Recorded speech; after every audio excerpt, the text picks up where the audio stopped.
देश में इस समय सामाजिक कार्यकर्ता सोनम वांगचुक का आंदोलन एक बार फिर राष्ट्रीय बहस का केंद्र बन गया है। कई दिनों से जारी उनके अनशन, बिगड़ती सेहत और फिर अस्पताल में भर्ती किए जाने के बाद अब इस पूरे मामले में देश के वरिष्ठ समाजसेवी अन्ना हजारे की एंट्री ने सियासी और सामाजिक हलकों में नई चर्चा छेड़ दी है। अन्ना हजारे ने केंद्र सरकार से अपील की है कि वो टकराव नहीं बल्कि संवाद का रास्ता अपनाए। उनका कहना है कि लोकतंत्र में हर समस्या का सबसे बड़ा समाधान बातचीत से निकलता है और सरकार को आंदोलनकारियों की आवाज सुननी चाहिए। दरअसल सोनम वांगचुक पिछले कई दिनों से दिल्ली के जंतर मंतर पर अनिश्चितकालीन भूख हड़ताल पर बैठे थे। उनका आंदोलन शिक्षा व्यवस्था और परीक्षा प्रणाली से जुड़े मुद्दों को लेकर शुरू हुआ था। लगातार अनशन की वजह से उनकी तबीयत बिगड़ने लगी। डॉक्टरों ने स्वास्थ्य को लेकर गंभीर चिंता जताई।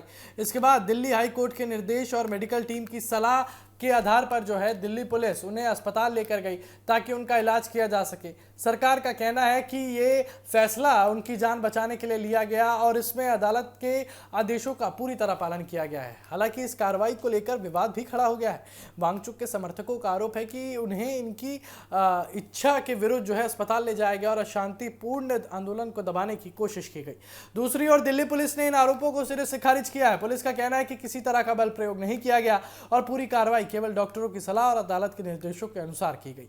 इसी बीच अन्ना हजारे का बयान सामने आया है जिसने इस पूरे मामले को नई दिशा दी है। अन्ना हजारे ने कहा कि लोकतंत्र में सरकार और आंदोलनकारियों के बीच संवाद होना चाहिए और अगर कोई व्यक्ति शांतिपूर्ण तरीके से अपनी मांगों को लेकर आंदोलन कर रहा है तो सरकार को उससे बातचीत करनी चाहिए। उनका कहना है कि टकराव कभी स्थायी समाधान नहीं देता बल्कि बातचीत और सहमति ही लोकतंत्र की सबसे बड़ी ताकत है। अन्ना हजारे का यह बयान इसलिए भी महत्वपूर्ण माना जा रहा है क्योंकि देश उनके 2011 के भ्रष्टाचार विरोधी आंदोलन का गवाह रहा है। उस आंदोलन के दौरान भी सरकार और आंदोलनकारियों के बीच कई दौर की बातचीत हुई थी। इसलिए राजनीतिक विश्लेषकों का मानना है कि अन्ना का यह संदेश केवल सलाह नहीं बल्कि लोकतांत्रिक परंपराओं की याद दिलाने वाला बयान भी है। उधर विपक्ष भी इस मुद्दे पर केंद्र सरकार को लगातार घेर रहा है।